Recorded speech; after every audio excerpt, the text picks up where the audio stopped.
Good evening, ladies and gentlemen. It's Happy Friday. It's Casual Friday. Welcome to the Highbury Squad pub. Let's just chill, have a chat, and go into the bank holiday weekend with an attempted smile and hope for the future of Arsenal Football Club. Let's go.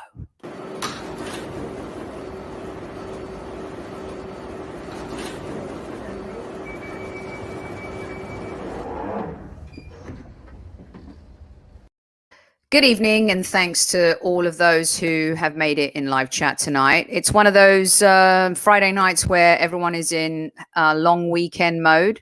So most of you will be listening to this on replay on our YouTube channel. It's been a great week of content here at HSHQ once again. We couldn't do it without each and every one of you. Loved last night's show. If you missed it, please go check it out. We had a player versus manager convo with Super Kevin Campbell. Oh! And he smashed it. It was fantastic. I love those kinds of shows. And next season, we'll be bringing you a lot more of that kind of stuff as well.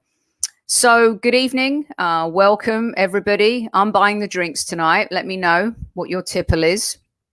The drinks are on me. And let me know where in the world you are as well. I'm going to go through these one by one, because I do feel like I'm sitting in the pub with you guys and kind of yelling, "Yo, Zamir, what's your what?" Yeah. Good evening, Taib. Welcome. I'm not going to do the evening thing because I have a soft spot for Unaya. I'm so happy for him. Rich, good evening. Welcome. Ask, what would you like to ask? Ask was here. Do you remember doing that when you were a kid? Oh, my goodness. Hands up, who used to, in school, on the table, right, on your desk, you used to get your compass. Remember back in the day when you were in school and you had a compass and you had, what was that semicircle thing called? And you had this little bag. I mean, my mum used to take me to W.H. Smith's where I'd buy all this stuff for my new school term. And I used to use my compass to just write Sophie was here in my desk. So whether it was English class, French class, maths, I used to hate maths. Oh my God, I used to hate it so much. Geography, my favorite. It's because I like to travel. I loved history as well, by the way. Protractor. God, he's always... Can we stop this guy, Newman, from being right always? That's crazy. No, it was a compass. Maybe Matty K's right. What was it, you guys? Anyway, either way, who used to write on their desk or wherever they could that you was here, and was with a W-O-Z, Z, if we call it Z, not Z. I've been living in America too long. It's Z, not Z. I used to do it all the time. I loved it. I even did it in a tree on a road trip to Utah with my girl. And in this tree somewhere in the wilderness, had to do it. Sophie and Tony didn't work with the was here, but we still made it happen. Was would. Matty used to write, "I hate Tottenham." I like that. I like that a lot. I wasn't a destroyer of furniture as much. I was just, a kid, just trying to make sure that her voice was heard. I guess that's why I got into podcasting. Jim, nice. A Highland Park malt. Very, very nice. It was not Hornsey High School. It was St. Michael at Bowes. And then it was Arnos that then became Broomfield. And they merged two schools, Arnos on Minchenden, and then they became Broomfield. And guys, let me explain what that means. We hated each other so much, these two secondary schools in North London. They merged us together. It would be, and I'm not joking, at the time, it felt like they were trying to combine Arsenal and Tottenham Football Club. It was, I don't like to use the word loathsome often, but it was really awful. It was a terrible experience. But I digress. And look, Universal Greek, my daughter went to Broomfield. Great school, loved it. I loved it for the first 2 years. But then when they brought the Tottenham folks in, went downhill a little bit, as you can imagine. Let's see. Type Sophie, the next Mortal Kombat character, Raiden's long lost sister. Is that me? I don't even know what you're talking about. What is that? Is that the game Mortal Kombat? Because there's a film out right now based on the game, and that's awful as well. Lone Star, Orange Hill High School. Nice. Very nice. I like that. Do you remember when that even existed? Matty, imagine the cane being in schools today. I told you this show was Freestyle Friday, right? So we're going to be all over the place. Welcome. It's going to be great. Just like being down the pub. I remember I was so afraid to get in trouble in school because of the cane. And I had a couple friends that got the cane. And I'm not saying that was right or wrong. I'm just saying that there was a deterrent from behaving poorly. You know what I mean? So you never wanted to cross the line too much. You could be cheeky and you'd always get into trouble in some shape or form, but you never wanted to cross the line too much in school because there was the cane. So there was a time when we're at Brimfield School, North London, right there by Arnos Grove. If any of you know the area really well and you're there, I'm going to ask you where in the world you are in a minute too. We were in music class. We had this teacher called Mr. Farnsworth, bless him. Every single time he yelled, we were hellions. I mean, it was bad. But every single time he used to yell, he used to go bright red. And we were held back from class one day. And there was a fight in the playground and we all ran to the window and Farnsworth just goes crazy. He's like, you know, his face is ready. He was kind of like Antonio Conte on the touchline. You know, he goes crazy. He runs up and down. You think his eyeballs are going to pop out of his sockets. That's Antonio Conte. He's crazy. I love it though, the passion and everything. Mr. Farnsworth, he was really pissed off with us. So guess what he did? He sent us to the year that there was always a head of year, right? So there was the headmaster, but there was a head of year for every single year in the school. So he sent us to the head of years class when they were during their English literature class, right? And my brother just so happened to be in that class. And he lined all six of us up because we went to see the fight in music class and we were disciplined for, you know, being, naughty. And he made us sing Morning Has Broken one by one in front of the English literature class. And my brother was in that class. So my mum and dad would never have ever found out about the fact that I got in trouble that day and I had to sing Morning Has Broken in the English literature class for the 5th and 6th formers. But my brother made a joke out of it. And, you know, I mean, I have to say I sang it pretty well. Let's go. You ready? Morning has broken like the first morning. Blackbirds have spoken like the first word. Just when you think things couldn't get any lower on this show, they just did. I'm singing Morning Has Broken on a Friday to you guys. You can let me know what terrible trouble you got into school as well.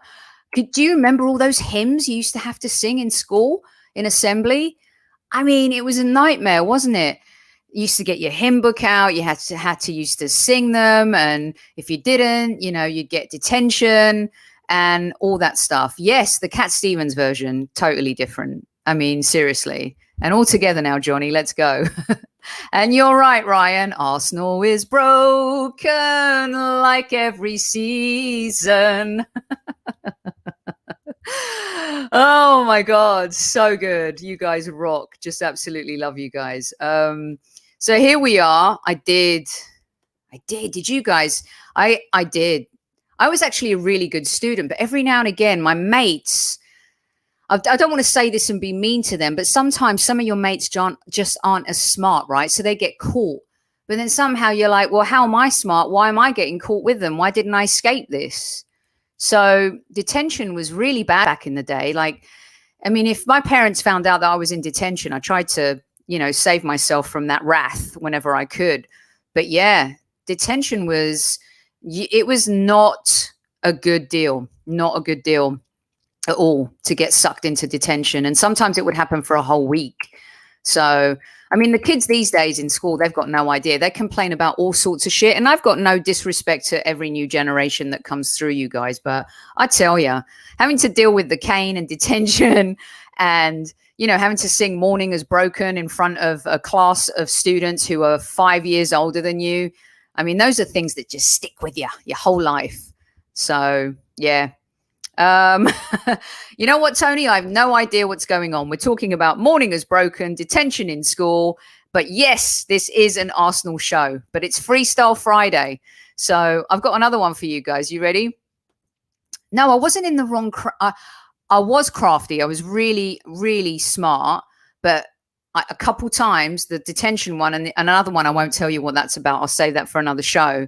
But let's just say it involved bunking off. The first time I ever bunked off a class in my entire life. And it was literally the last week of school. I'm in the fifth form and, you know, I'm ready to rock, ready to go to college and do all that stuff. And I made the stupid mistake of bunking off in my last week of secondary school. And I got caught. Okay, I'll tell you what happened then. It just so happened there was a student who had a bottle of vodka with them. And we all got in some serious trouble at Arnos Park. It was not pretty. It was not pretty at all. Yeah, the Latin thing I couldn't get. I could never get the Shakespeare thing either. Whenever I was asked to translate Shakespeare and what it meant in class, I dreaded the teacher approaching me. I love art and literature and all that type of stuff. But when it came to, like, you know, separating the two and being able to explain it, I could never do it.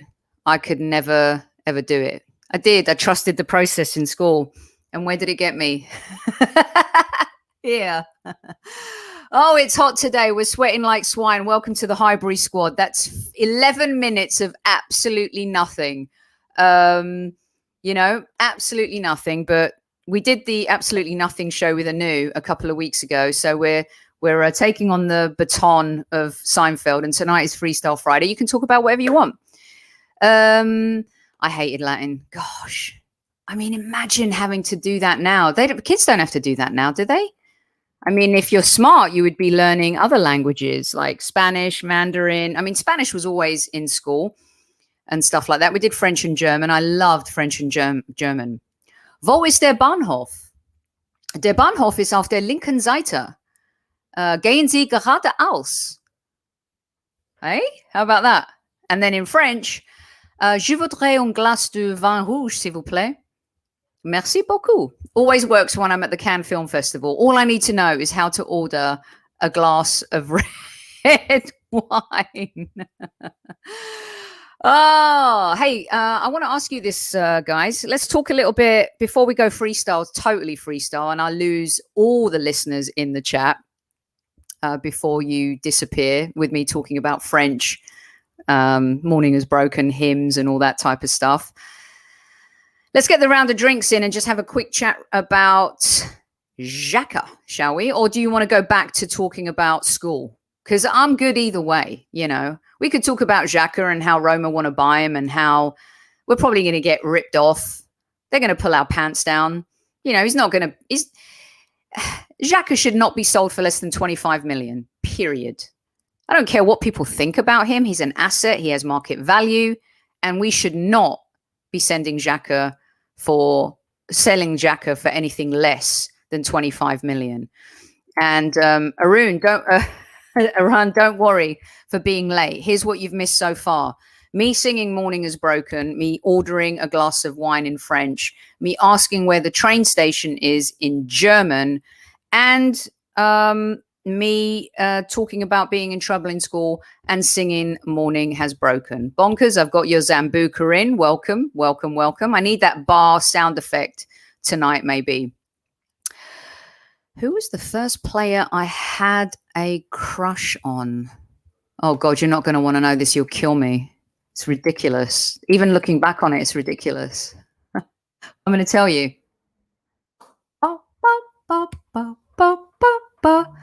Kenny Dalglish. Don't ask me why. Don't ask me why. I've got your lager in, Stephen. No worries. My card's behind the bar. Drinks are on me tonight. Got that completely. Completely done for you. Yeah, Kenny Dalglish. I like John Barnes too. Where's Jermaine? I like John Barnes. Jon Jensen, very nice. Super Kev, LOL. That's funny. I know. Kenny Dalglish. He was the Don back then, man. Number 7. He played like really just so good. And there was like growing up, you wanted your team to be Liverpool. You know, you wanted them to be as good as Liverpool. I mean, they were so good. It was ridiculous. That team, that side. The fact that we beat them on, at Anfield the way we did that night, that's what makes that so much more special. I know that people are excited about the Aguero, but to go to Liverpool and win 2-0 and do that against that team, I mean, we just all wanted to have that. You know what I mean? So, yeah. It was tough sometimes but when we got to that point and we did that, it was unbelievable. Really I loved Emlyn Hughes. Bonkers. I loved Emlyn. I loved him on A Question of Sport as well. Was the captain back in the day. Oh man, who was the captain?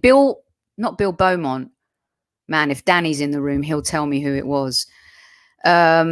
A Question of Sport, the original captains were Emlyn Hughes and the rugby captain for England at the time, Bill someone. And I loved that show. And Emlyn was such a sore loser. He could not stand losing at all. He was really, well, I guess like, any ex-Liverpool player. Yes, thank you, Bill Beaumont. Yes, thank you, Danny. Oh, Danny. Hey, Danny. Welcome. I mean, I've gone off. Freestyle Friday, Danny, but it's way off. It was a great show, though. I loved watching A Question of Sport when I was younger. It was just like must-see TV. You never, ever wanted to miss it. Just brilliant stuff. And was it Des Lynam that used to host it back in the day before Sue Barker came into the mix? Brilliant shows. I mean, just really just great stuff. Zamir's a Carly Lloyd. John's a Keegan and Tolshak. It's up for grabs now, Thomas. I mean, seriously. I'm drinking vodka out of an Arsenal bottle. Well done. I like this. Welcome to I didn't get your drink. I'll get your next round, Arnie. No problem there. Let's see. I know we all hated them. What are we going to do? I don't fancy Tierney. I don't fancy, I mean, I bat for the other team anyway, Zamir, but, it's all good. It's all good. Right. Let's talk about, let's talk Brian Jacks. Oh my gosh. What was that show where they used to compete against each other? All these old athletes and stuff like that. Oh, I can remember the theme tune was also just legendary. Superstars, was it? Was it called Superstars? That was just a brilliant, brilliant show. Fish and chips in a newspaper. Back in the there were some restaurants that stopped doing that, of course, but they do the white wrap and the white wrapper, and then they'd still put the old the newspaper around it. But I tell you something, on the way home from school, chips in bitter, chips in pita bread.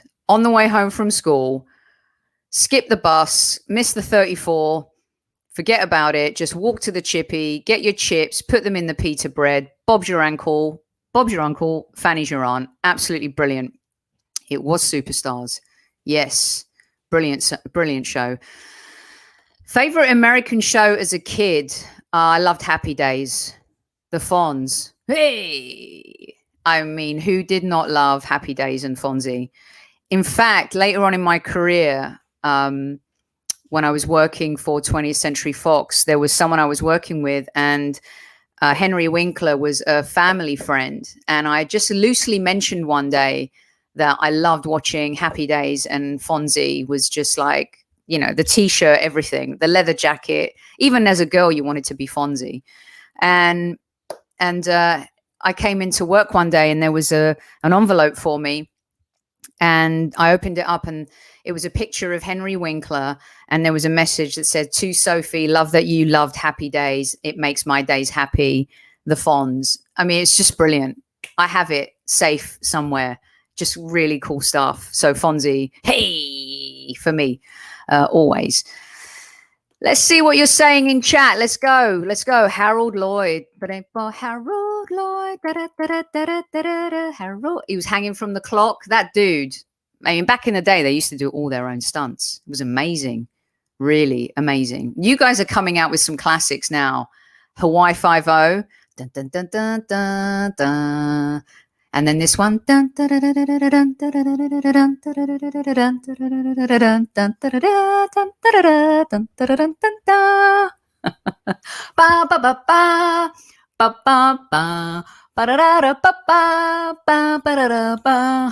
Throw another one at me. Oh my God, this show, Lone Star, would never, ever, ever make it on TV ever in today's world. Like zero chance. Politically incorrect, but eclectically beautiful. I mean, it was on Saturday afternoons. It was after the football. It was like 5:15, ITV, Mind Your Language. I mean, if you don't know this show, you guys go just Google it and see some of the clips. It's outrageous. It would never be on TV today. It just would never make it ever. Just, yeah. I mean, it just, today's world could not take Mind Your Language. No, I didn't want to be the girl. I wanted to be the Fonz. Yeah, I didn't want to be, what was her name? Joni. Nah, I wanted to be more Fonz or Chachi. I guess that explains what happened, who I am in life. But there you go. Dun, dun, dun, dun, dun, dun, dun, dun, dun, dun. Dallas, classic. On the Buses, classic. It's great stuff. Love Thy Neighbor, another one that would never make it on TV. No way. Absolutely no way.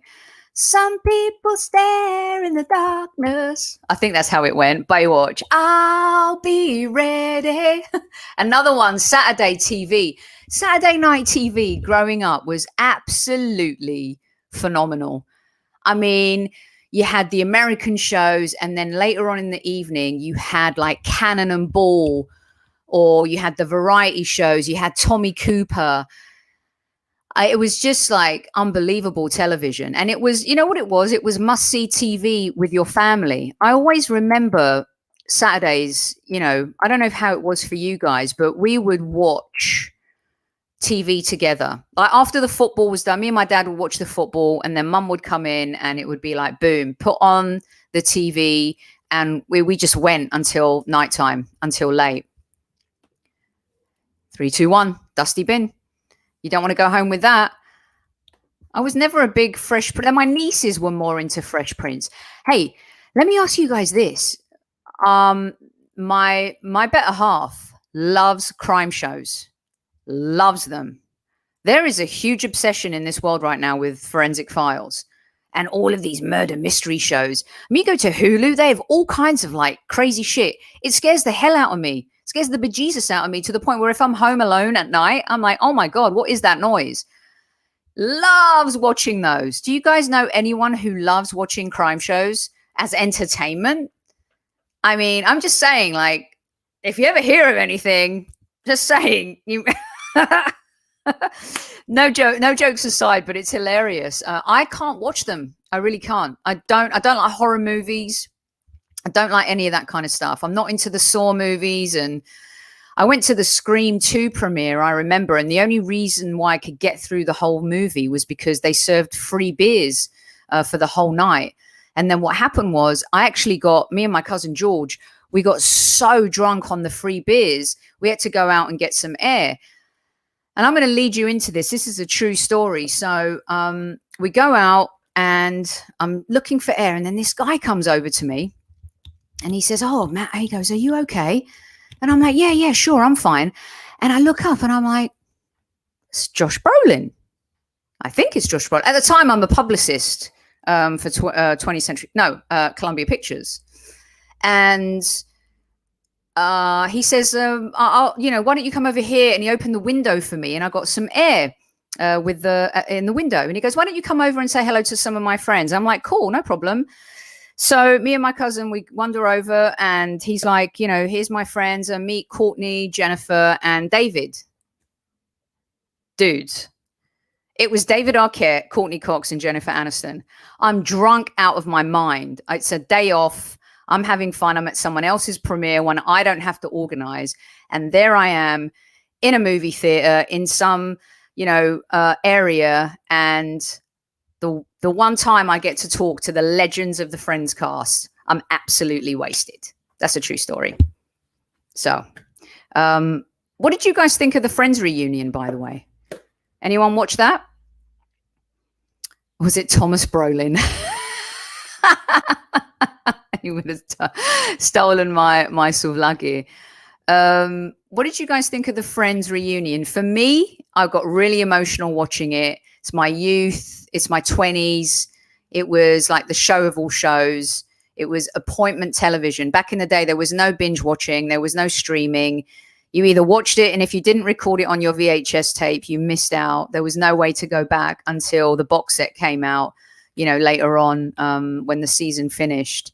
It was brilliant. And I was really bummed, not bummed, but Matthew Perry looked a little strange, but I hope he's okay. But it was just really, that made me a little bit sad. I'm going to be honest. It felt like he had to be there, and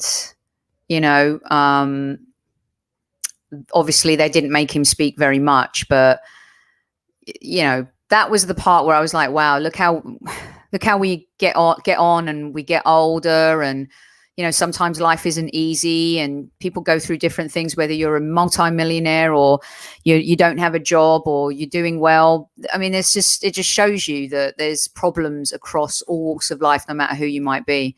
But there was definite nostalgia, and on a couple of occasions, like when Janice came out and said, "Oh my God," I was like, I lost it. And then when Heckles came out too, I was like, wow, this is fantastic. How you doing? I'm doing good, baby. How you doing? Right. How about we get back to a little bit of football? 27 minutes in, Freestyle Friday. I'm loving it. Let's get some of your, I love how you guys are, London's Burning. That was a really popular show back in the day. I worked on The Simpsons when I was at Fox. I helped on the PR for that and the set visits. But 24 was my show that I took care of. 24, Buffy, Angel, X-Files. They were my shows that I looked after. Just amazing times, man. So many great stories from there. I once had a job picking Winston Churchill's bogies. Johnny, classic. If there's anyone in this chat that will totally understand that, it is Danny from A Bird Camp Wonderland. Genius comedy, and I won't go into the actual skit that rhymes with punt, because that is the all-time absolute great. Brilliant stuff. Absolutely brilliant. Yeah, X-Files was great. And they were wonderful. Gillian was great to work with. A fantastic showrunner there, Mary Astadorian. She was just unbelievable. David was just awesome. Great cast. NYPD Blue cast as well. Just absolute top. Sipowicz, top shelf fella. Just some really cool people that, were on TV doing amazing things. Right, real quick, let's go back to some football. So Xhaka, let's get stuck into that. Thanks for indulging me in some Friday freestyle stuff. Really appreciate it. Just brilliant stuff. Wonder Woman, love it. Hill Street Blues, groundbreaking show, as was sent elsewhere. Yeah, Kenny Everett in The Most Impossible. Can't remember his line, but anyway, I digress. Let's talk about Xhaka. What's your price for Xhaka? Hit me up in chat. Let's look at this. I think it's 25 million or nothing. I mean, who's Mourinho? Who does Mourinho think he is, trying to shine us for 10 million? What's that about? Xhaka's not worth 10 million. El Neni's 10 million. Xhaka, if we let Xhaka go for 10 million, it will just signify how we continue to do bad business over and over and over again. He is worth nothing less, as Mark says, than 20. I say 25, Mark. Jermaine, I agree with you. 2025. We're all on the same page about this. He's the Swiss captain. And by the way, Switzerland, are they in the top 10 nations? You guys can help me. Someone look that up. Top nations in the world. I mean, this is ridiculous. And he's coming off a good season at Arsenal. Look, we can argue about Xhaka and how we feel about him and who we think he's been for the Arsenal Football Club over the years. But this season, he's been really important in a team that is, poor, in a team that hasn't played well, in a team that's underperformed in the Premier League, in a team that has been asked to do things that aren't their job. Imagine going to your job tomorrow and your boss says to you, I know that you're an accountant, but I want you to go and try this case in a courtroom. Xhaka, you play midfield, but I want you to play left back. Oh, not just this game, for this game, and this game. It's fine doing it against Sheffield United and Everton, but when you get to the semi-final of the Europa League, I feel like that's setting up a player to fail completely. And yeah, do we sell him? This is a good question. This is a good point. Do we sell him now or do we wait until after the Euros? I always feel like if you want to buy someone, for example, if there's a player that we're looking at that is going to be in the Euros, his price could increase by 30% by the time the competition is over, and I'm not sure about how much business are we going to do before the Euros. It's June 11th it starts. We're slow starters in the transfer window as it is. Are we going to get this done? I say agree, Akindele. We sell him now. We get the money in now. And apparently we're trying to raise 60 to just get the machine going. And they're talking about 4 or 5 players, Bellerin, Xhaka, and a couple others. And I'm thinking, wow, this is just 60 million?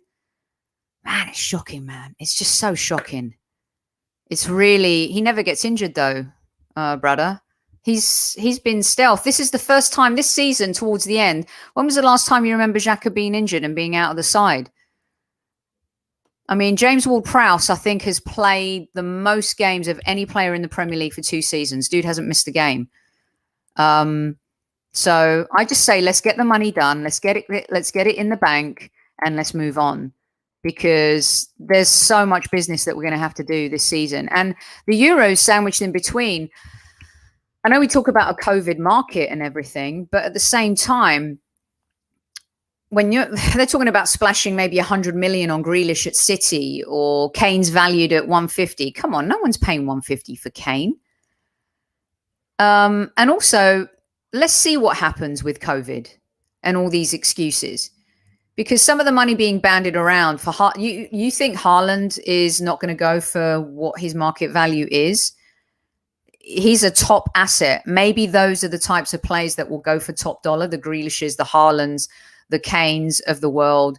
There's rumors about Lewandowski, etc. But we can't afford to keep giving away players for nothing. We just can't do it. This is why I believe we need to sell Willock. And I know some of you agree and disagree with me, but Joe Willock has got to be sold. He's a top asset. It's kind of like when you've invested in the stock market, there's this stock that it's been a little bit tricky.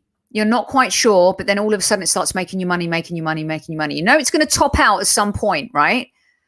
And when it reaches that point, you cash in, because it's a bit like Bitcoin.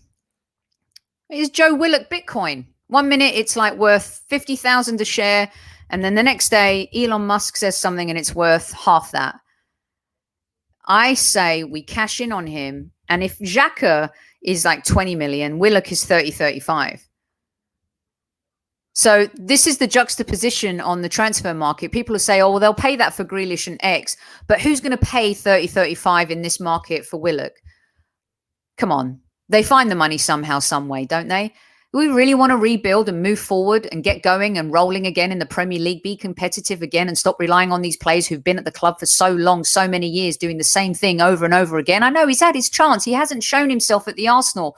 And then people say, well, you know, it's because he was, you know, an academy player. But I'm sorry, Xhaka got their chance. He nailed it. ESR got his chance, nailed it. Maitland-Niles has had his chances up and down. Maybe he's been played out of position too many times, has become the jack of all trades and master of none. Reiss Nelson, maybe he's a bit more talented and deserves an opportunity. But we have got to start really thinking higher, smarter, more elevated. Stop being romantic about these players. Let's go. Let's really, you know what? If Arteta's going to stay in this job and he's going to have that chance for this transfer window, which I think we all know we're stuck with, let's go. Let's reinvent the wheel. We've been doing the same thing over and over and over again for years and years and years, and the results are the same. I respect that Chambers came into the side and did well. But do you want Arsenal to stagnate and kind of be here? Everyone keeps telling me about January. I said that January was probably our best transfer window in the history of the club.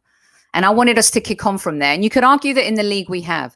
But the proof is in the pudding. We missed out on Europe for the first time in 5 years. We finished in a position that is absolutely the worst for the Arsenal. You know, we were poor in the Premier League despite winning against top teams here and there. It's about where you finish in the end and how you handle that. And it's time for us to move on from some of these players. And you can still find deals. Look, we bought Martinelli for 8 million. I don't mind Chambers being a squad player if he can come in and do the odd job and whatever, but he cannot be the right back for Arsenal. El Neni cannot be the answer in midfield. I've loved Xhaka and I've supported him, but I'm ready to move on from that. We need to build a team that can challenge and be competitive again. And if we continue to do the same thing over and over, it just shows you the type of club that we are. And I fear that some of these players, because people know we're desperate, are going to go for tuppence. Like Bellerin, for example. Isn't Bellerin worth 25 minimum? How much is Bellerin worth? I reckon even after El Neni's performances over the last, 8 or 9 games, we should get 12 or 15 out of him. Eddie Nketiah, what's he worth?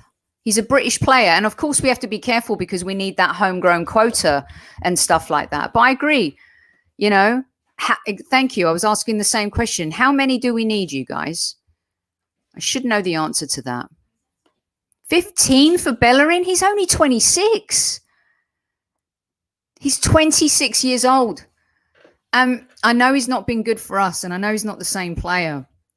But come on, if Bellerin's 15, I don't know. Really, have our assets market value fallen that far? Don't you think Bellerin's 25, Xhaka's 25? That's 50 right there. Willock 30. Boom. We need tougher negotiators. We need people to demand more. We're not just going to give players away. We've done that over and over again. Really, 15? Eddie's 10? My goodness. Bellerin 26. I like the 6 on that. Zaid, so if we can moan as much as we want, if Casey doesn't want to invest, then you'll keep moaning. Listen, that's on them. We want investment, right? We want our team to move and improve. I hope that we can save some money by giving players like Aziz a chance and Balogun. Those are 2 players I'd rather see stay and not be sent out on loan. I think those are 2 players that can shine right away in the team the same way Xhaka did. ESR, he went to Huddersfield. He had a good loan spell. He did good there. But I think his injuries played a part in his progression and evolution into making that first team. But I would like to see us give some of those other players a shot, you know. And I hope Arteta's learned from some of the mistakes that he's made. And he's made quite a few. And moving on to next season, I hope that he gives certain players a shot, like Martinelli, like Balogun, like Aziz. You know, they all deserve that. And everyone keeps saying, oh, now Willock has deserved his shot again. He's had a shot. How many shots do we want to give people? I mean, what do we want here? You know, we can't keep doing that over and over again. He's shining in a Newcastle team, maybe because he's got a manager who's letting him shine. Maybe Arteta didn't do that as much. But, you know, I think the Liverpool League Cup game was the best game I've seen Willock play for the Arsenal. I don't know if you guys agree with me or not. So, yeah, I mean, Xhaka, Bellerin, Willock. I'd try and be in the Chambers game. I think he's upped his value. I'm thinking about smarts, right? Financial smarts, market value. We are a team that is in major transition. It started from last season. We kicked it off in January big time by getting rid of the cancer in the dressing room. And now we're at that point where we're saying, okay, Arteta, you make this team your own. So make it your own. Stop recycling the same players that have done nothing for the club over the last few years. Stop utilizing players that don't reward you on the pitch as a manager for the work that you do in training week in, week out. Think outside the box. And if he knows the type of team he wants to build, and if it's a 4-3-3 that he wants to play, then there's no more delusion about that. I think that's, but Kevin and I talked about this. Kev is convinced that that's where he wants to move to. Okay, fine. Sell Cedric. We'll keep Chambers. He's homegrown. Did someone answer the question about how many homegrown players that we actually need? I wasn't quite sure. But anyway, 10 players must go in the summer. Yeah. And he's a Newcastle level player. Whoa, no more. Okay, Demsek, no, Sophie, no more than 17 non-homegrown players in a 25-man squad. Very, very interesting. Universal Greek, Willock never played 5 games in a row for Arsenal, hardly had a chance. You know, you have an interview once to nail a job. How many chances do you want? Do your business when you're given the shot. And yes, he's had a chance to perform week after week. But there's players that come in and have an immediate impact, and they do really good things when they come in too. So we need 8. Oh, bugger. We're up shit creek without a paddle. Who are the 8? Who are the 8? Damn it. So Reece, Saka. Maitland-Niles is probably going to stay, isn't he? Who's going to buy Maitland-Niles in this? I wouldn't mind him being a squad player to be honest with you. ESR is another one. So Reece, Willock, ESR, Maitland-Niles, Saka. Is it homegrown as in British? So does Tierney count? Chambers. So it's a stupid rule, isn't it? Jesus Christ. Gosh. Do you guys have hope in the transfer market? Answer me this question. Do you have hope that we are going to do the right thing in the transfer market? Honestly, like, one of the reasons why I like doing transfer shows and talking about who we'd like to come in, who we would like to have at our club. And then there's the reality that sets in, because when you start seeing stuff, and you see Liverpool signing, is it Konate, right? Making those kinds of signings, early business, you know. I like early business, sharp business. That's been happening for a while. Done deal. We move on to the next, you know. I just don't know. Let's see. Where's Neil? We need to sell homegrown players before we can buy. Yeah, we're out of capacity. I know. God, it's just been so problematic, hasn't it? Osteoman, let's see. We got Saka, ESR, Chambers, Holding, Martinelli, Willock, Nelson, Eddie, Balogun. Martinelli counts as a homegrown. That's interesting. Matty, loads out. We got 17 players out on loan, I believe. It's crazy. It's the hope. It is. We all know what's going to happen, don't we? Like, how much torture do you want to put yourself through June and July and the first 2 weeks of August? Have you asked yourself that? I've asked myself that. I'm not going to get excited about this. I'm not going to get excited about that. because at the end of the day, it's night. And the reality is that if, the Chris Wheatleys of the world at Football London are reporting we've got to sell X, Y, and Z to make 60 million to be able to go and get, B. And by B, I don't mean Buendia, by the way. I just meant like alphabetically. It's a problem. It just sucks. Really sucks.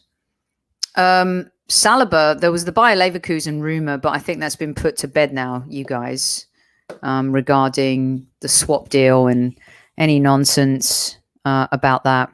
So hopefully Saliba will get his chance.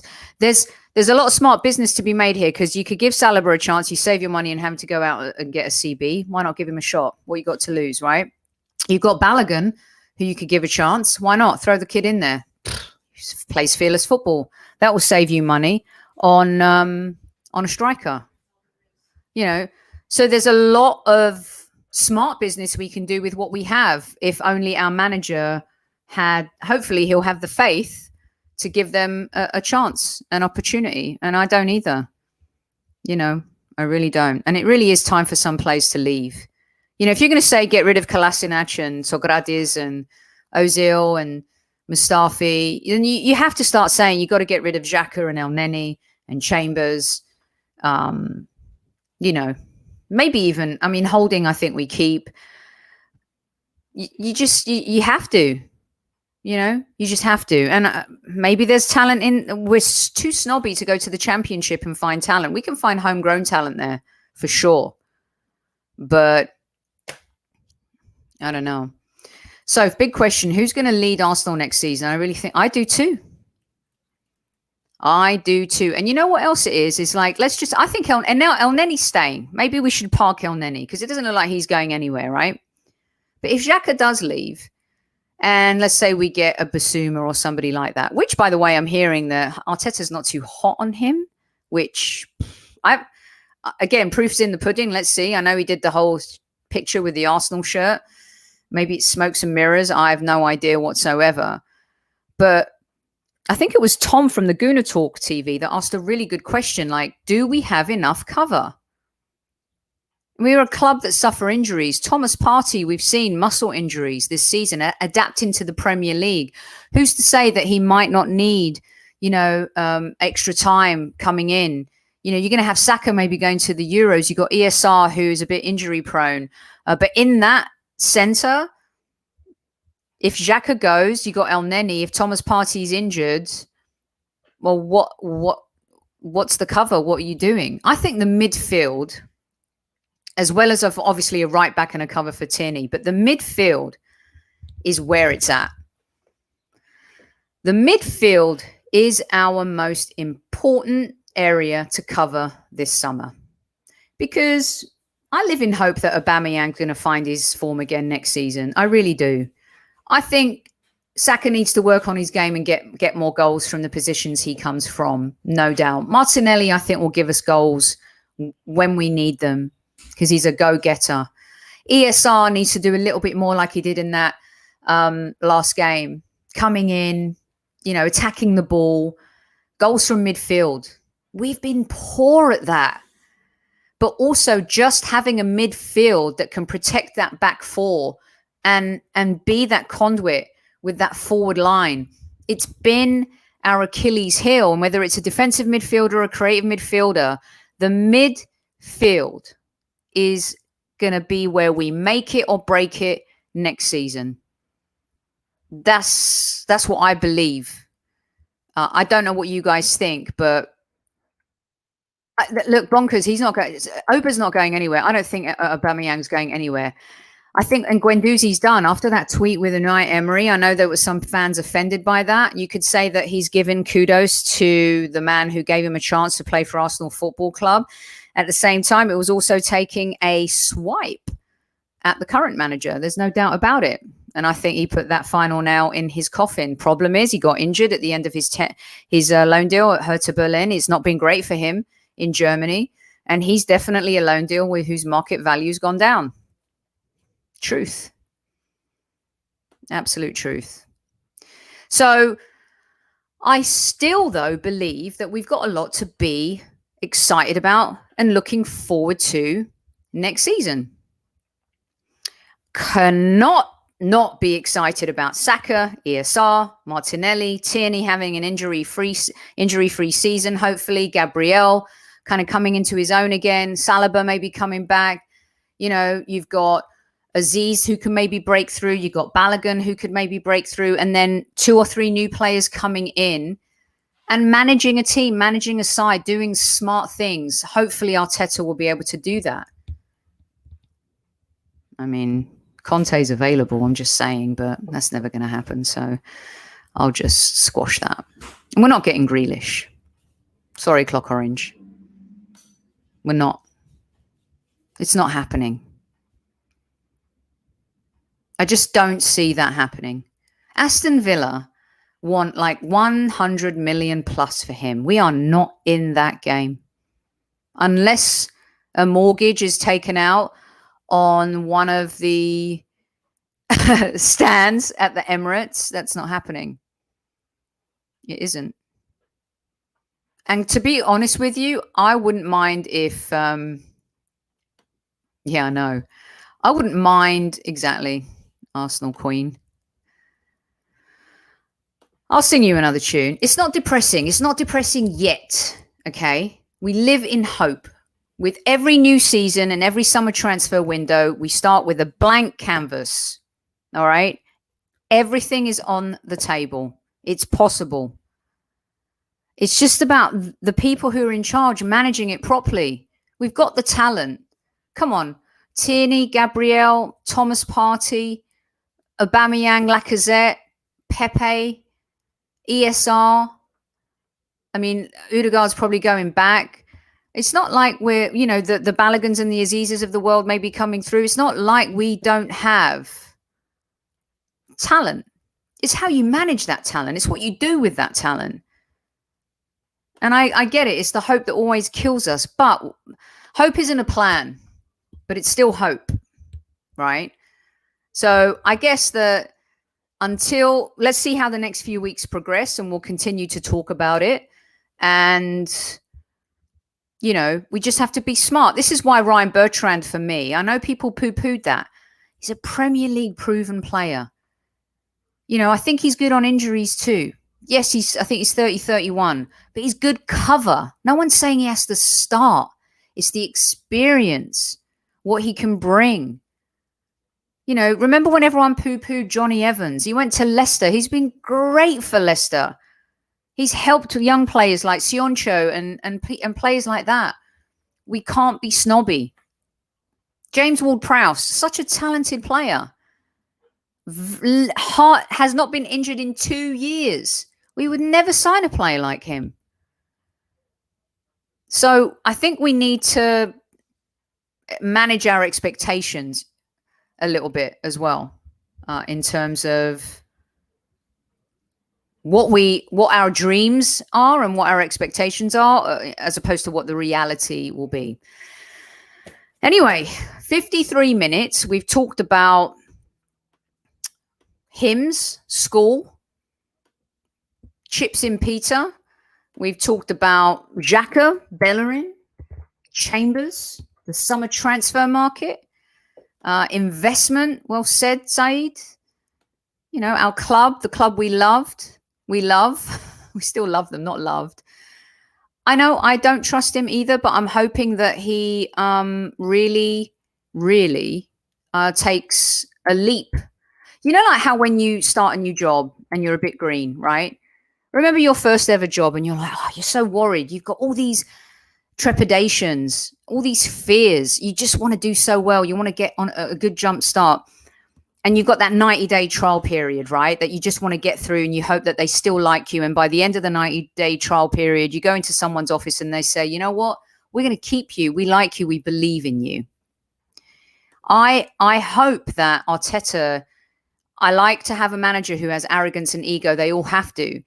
But there's negative ego, negative arrogance. And I hope that he's learned from a lot of the mistakes that he's made. And that in now he's been in charge for 18 months. He's going into his second full season as Arsenal manager. You know, someone on the show, I can't remember who it was. Maybe it was Elliot from Arsenal Vision Pod, who was on the show last week, talked about Arteta surrounding himself with more experience. Someone who's going to be unafraid to say, no, that's not a good idea. That's not going to work. That's all I want, is I just want him to come with an open-mindedness about, okay, now you've got your players. This is your team. You build this team in your image. You've had, 3 transfer windows now? Go. And let's see. And if things are still the same by October, dude's got to go. Yeah. And you're right. Arrogance and ego are also earned. I've worked with some people who are so arrogant and so ego-driven, and they're really not that talented, right? But then you have arrogance and ego, and that person is so mind-blowingly talented that you defer. You defer to them because they're genius. And you're like, okay. And that's where you accept the ego and the arrogance. So let's see what happens. We've got a new goalkeeping coach now as well. Mertesackers making moves. He's unafraid to fire people and hire people. I think that's a good thing. My goodness. Wait, if Arteta gets sacked, do you think they'll make Mertesacker manager? No. My goodness, the plot thickens. Don't let me go down that road or rabbit hole just yet. It is only May. We are not there yet. Okay, stop. All right. I think that's going to be it for today's show. Unless there's something that you guys want to get off your chest. If you do, please speak now, forever hold your peace. Thank you to all 200 of you who've joined me in live chat this evening. I do have an announcement to make as well. Listen, it's been an insanely great season. We've had a good time here on the Highbury squad. We've been surrounded by so many great people doing amazing things. And you're welcome and thank you. So yeah, it's been, and you guys have been amazing and incredible. I do have an announcement to make. Amanda's decided to leave the Highbury squad. It's transfer season. We wish her well, and we hope that she's happy in her endeavors and whatever she chooses to do going forward. But Amanda has left the Highbury squad officially as of this week. But the Highbury squad continues. We go on, we march on, and we move forward. Kevin will be back next season. I've already made one of my top signings for next season. And look, even little Vespa is making her voice heard about it too. And there'll be a lot of interesting additions to the show next season. It's going to be fun. It's going to be exciting. I'm going to have more correspondence, more branded segments. We're going to have, people like Magic Mike on Drop the Magic Mike. We're going to have Dan Potts doing Get Off the Potsy. We're going to have Fireplace Tales with Danny from a Burkamp Wonderland. We're going to have a lot of good women on the show too. Amelia, who is doing the stateside squad stuff with me as well. We've got a lot of fun stuff happening next season. So I just wanted to let you know that little piece of news. And, the beauty about this show is all the different contributions that people make. We have some exceptionally great people that come on the show and do great things. And so I'm thankful to you guys, because I tell you something, when people talk about co-hosts, you guys are some of the best ever. And we're excited about where we're going. We've got another announcement about the show and where it might be housed in the coming weeks. And there's a lot of really cool things happening. All right, you guys. So stick with us. We will be back, and we'll have like a lot of great stuff going on in the coming weeks. In the off season, the Euros, we're going to be doing a lot of really good stuff going forward. So we wish Amanda well. And I always wish you guys well. You rock. I couldn't do this show without you. We're off on Monday. It's a long weekend here in the United States, and it's also a long weekend in a lot of places in Europe. And so wherever you might be, have fun, enjoy yourself. The show will return on Tuesday, and we'll have another great week of content. And Kev will be back for Kevin Says. And as Daniel says, I would say, be excited. Until then, thank you all for joining me. Always Squaddies.